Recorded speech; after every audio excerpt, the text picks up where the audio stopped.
It was 11:30 at night. The streets of Chicago were slick with rain, almost empty, the city feeling more silent than usual. Sarah, a college student, had just finished her shift at the diner and caught the very last city bus.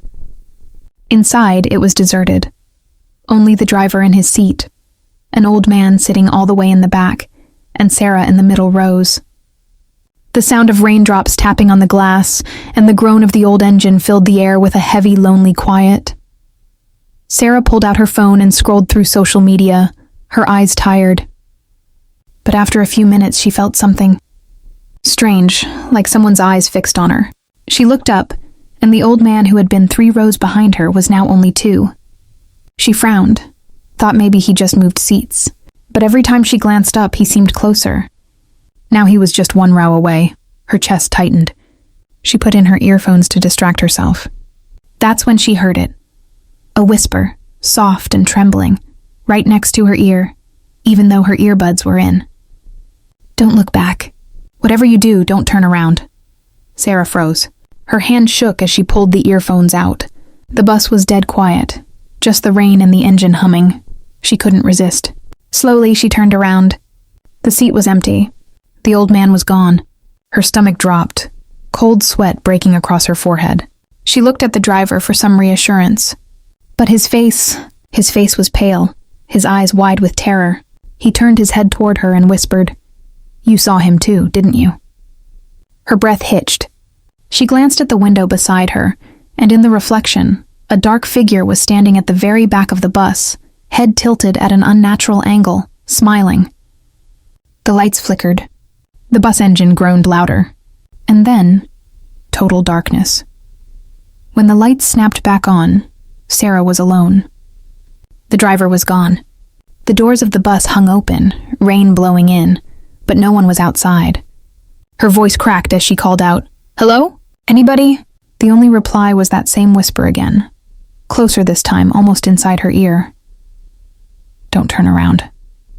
Her heart hammered.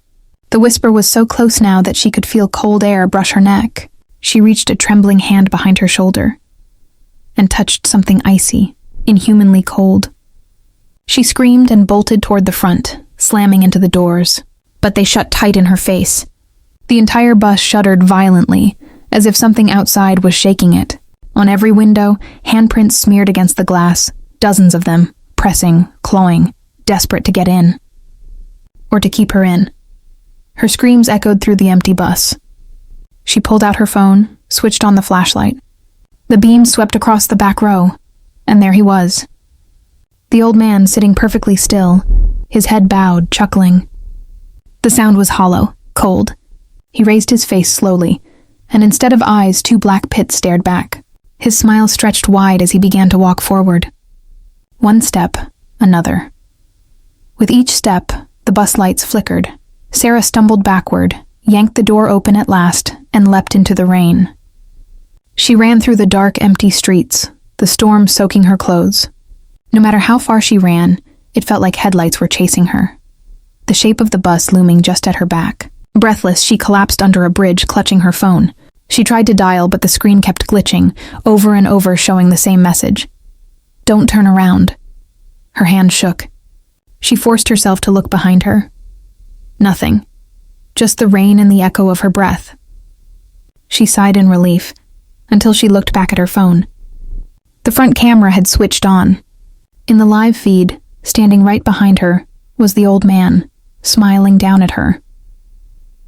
The next morning, police found the bus abandoned at the edge of town. No driver, no passengers, no trace of Sarah. But on the back seat, water-soaked footprints were still fresh.